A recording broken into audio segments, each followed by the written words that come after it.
중국이 남태평양 섬나라 솔로몬 제도와 비밀리에 군사안보협정을 맺은 사실이 밝혀지면서 전 세계가 발칵 뒤집혔습니다.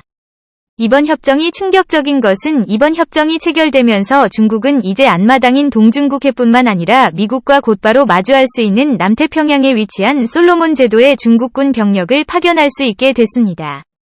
왕은 빈 중국 외교부 대변인은 31일 정례 브리핑에서 솔로몬 제도 주재 중국 대사와 솔로몬 제도 당국자가 전날 안보 협력 관련 협정에 가서명했다고 밝혔습니다. 솔로몬 제도는 호주 북동쪽에서 약 1,000km 떨어진 곳에 있는 28,400제곱킬로미터 면적의 섬나라로 인구는 65만여 명입니다. 매우 작은 나라이지만 중국이 솔로몬 제도에 중국군을 파견할 수 있게 됨으로써 미국과 한국의 최고 우방 동맹국인 호주가 큰 위협에 빠지게 됐고 중국군이 태평양 지역을 마음대로 활보할 수 있게 됐다는 것 자체가 엄청난 위협입니다. 추후에는 남중국해에서 그랬던 것처럼 인근 지역에 인공섬을 세워 주변을 중국 영해라고 주장할 가능성도 있습니다. FP통신에 따르면 이번 솔로몬 제도와의 협정 초안에는 중국의 필요에 따라 중국 함정을 솔로몬 제도에 파견할 수 있도록 하는 내용에 포함됐습니다. 너무나 충격적인데요. 이뿐만이 아닙니다. 또 중국이 질서 유지를 위해 무장경찰을 솔로몬 제도에 파견할 수 있도록 하는 내용과 현지 중국인과 중국 측이 관여하는 주요 프로젝트 보호를 위한 중국의 병력 파견이 가능하도록 하는 내용도 포함됐습니다. 왕 대변인은 양국의 안보 협력은 상호 평등과 후의 상생의 원칙에 기초한다라며 국제법 및 국제관리에 부합하며 외부의 간섭을 허용하지 않는다라는 황당한 주장을 했습니다. 최근 협정 초안이 공개된 후 호주와 뉴질랜드 등의 중국의 영내 군사 거점 확보 가능성에 큰 우려를 표시한 바 있습니다. 또 중국 견제에 외교력을 쏟고 있는 미국의 한 솔로몬 제도에 29년 만에 대사관을 다시 개설한다는 계획을 지난 2월 발표한 바 있는데요. 중국은 이에 아랑곳하지 않았고 중국 정부는 작년 말 솔로몬 제도에서 대만과 가까운 반정부 시위대가 정부에 맞섰을 때 솔로몬 제도 정부 측에 경찰용 방탄복 등을 지원하는 데 영향력을 넓혀왔습니다. 미국도 초비상이 걸렸습니다. 백악관은 18일 성명을 내고 커트 캠벨 백악관 국가안보회의에는 인도태평양 조정관과 데니엘 크리튼 플랭크 국무부 동아시아 태평양 담당 차관보가 이번 주 미국 정부 대표단을 이끌고 솔로몬 제도와 파푸아뉴기니의 피지를 방문할 예정이라고 밝혔지만 사실 이번 중국과 솔로몬 제도의 협정 체결을 취소시키기 위한 것입니다. 미국이 중국과 안보협정을 체결한 남태평양 섬나라 솔로몬 제도의 고위급 대표단을 파견하기로 하자 중국이 협정을 무력화시키려는 의도라며 강하게 비난했습니다.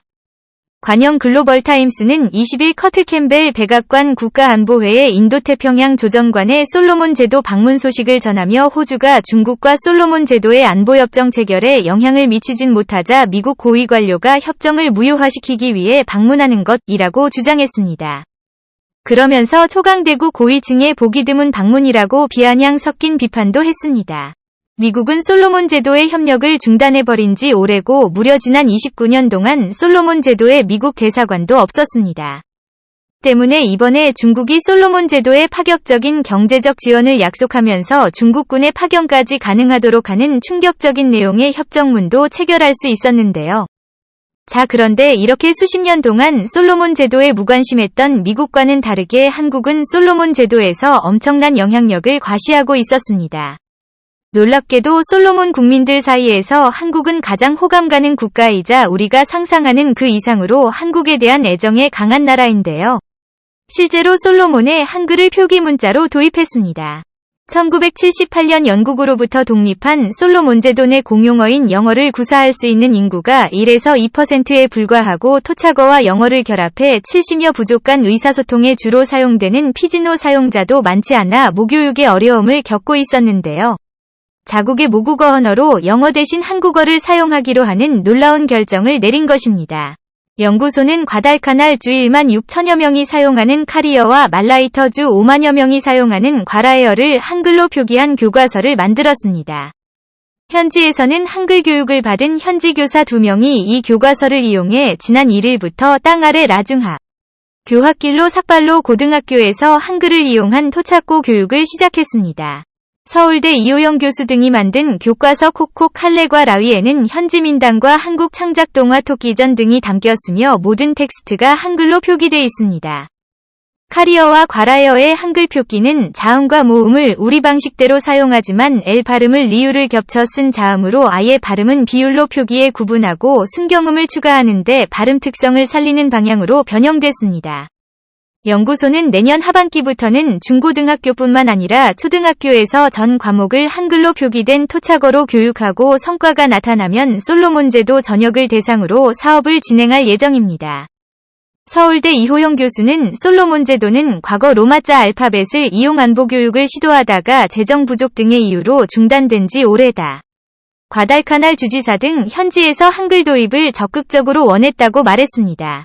이 교수는 한글을 통한 모어 교육을 통해 문맹률을 낮추어 빈곤을 해결하는 것이 궁극적인 목표라며 세종대왕이 한글을 창조했을 때의 민본 사상을 구현하자 하는 것이라고 덧붙였습니다. 뿐만 아니라 한국의 현대 엔지니어링을 포함한 대기업들의 솔로몬 제도에서 상대적으로 매우 저렴한 가격에 세계 최고 품질의 수력발전소 등 인프라를 설립해 솔로몬 제도 국민의 삶의 질을 대폭 개선해 주었습니다. 한국말을 모국어로 사용하기 시작한 솔로몬 제도가 한국이 세워준 인프라 속에 풍요로운 삶을 살다 보니 중국군의 진입을 허용한 이번만의 실수가 발을 솔로몬 제도 총리의 결정에 반기를 드러냈습니다.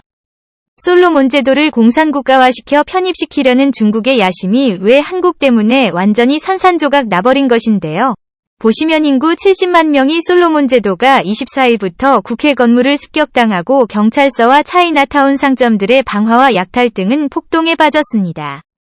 이들은 수도원의 하르가 위치한 과달카날 섬으로 가서 만화세수 고발을 총리의 사저와 국회를 습격하고 상점과 건물들의 불을 질렀습니다. 중국군의 솔로몬 제도 진입을 허용한 수거바리 총리의 사퇴를 요구하고 있는데요. 주민들은 소가바르 총리를 포함한 중앙정부가 중국으로부터 뒷돈을 받았다고 비난했습니다. 실제로 중국은 최근 중국 공산당과 밀접한 한 중국 기업 심지어 툴락이라는 이 나라의 섬하늘을 통째로 임대 배타적으로 개발하는 계획을 지방정부와 맺었습니다. 하지만 한국 그리고 미국과의 동맹을 원하는 솔로몬 제도 국민들은 자국의 차이나타운을 부수며 강한 반정부 시위를 펼치고 있습니다. 자, 그런데 여기서 중요한 점은 아직 중국과 솔로몬 제도의 협정이에요. 완전하게 체결된 것은 아니라는 것인데요. 실질적으로 중국과 솔로몬 제도 간 협정 내용의 효력이 발휘해 중국군이 실제로 솔로몬 제도에 파견되기 위해서는 양국 외교청건의 서명 등 절차가 남아있는데 놀랍게도 한국이 이를 완전히 막아버린 상황이 만들어졌습니다. 중국군의 문을 여는 순간 미얀마나 러시아처럼 독재 정권이 완성되게 되었고 그렇게 되면 더 이상 한국으로부터의 도움을 받지 못하게 됩니다. 지금까지 모국어로 채택했던 한국어 교육조차 받지 못하게 되죠. 중국과 솔로몬 제도 총리 간의 밀월 관계에 강한 반감을 가진 솔로몬 제도 국민들이 대규모 시위에 나서면서 최종 협정 체결에 지체됐고 그 틈을 타 미국이 고위급 인사들을 솔로몬 제도에 데리고 파견했습니다. 솔로몬 제도의 소가바레 총리와 중국은 한국과 미국을 노골적으로 맹비난하고 있는데요. 수거바리 총리는 호주 방송 ABC와의 인터뷰에서 굳이 지목할 필요 없는 다른 나라들의 이 시위를 부추기고 있다라며 갈등의 유일한 원인은 베이징으로 외교관계를 바꿨기 때문이라고 말했습니다. 자, 우리 친중국 외교부 대변인은 25일 지난 2년간 건전하게 발전한 양국관계를 훼손하려는 모든 시도는 부질없다라고 비판했습니다. 오늘도 감사합니다. 최고로 멋진 하루 보내시길 바랄게요.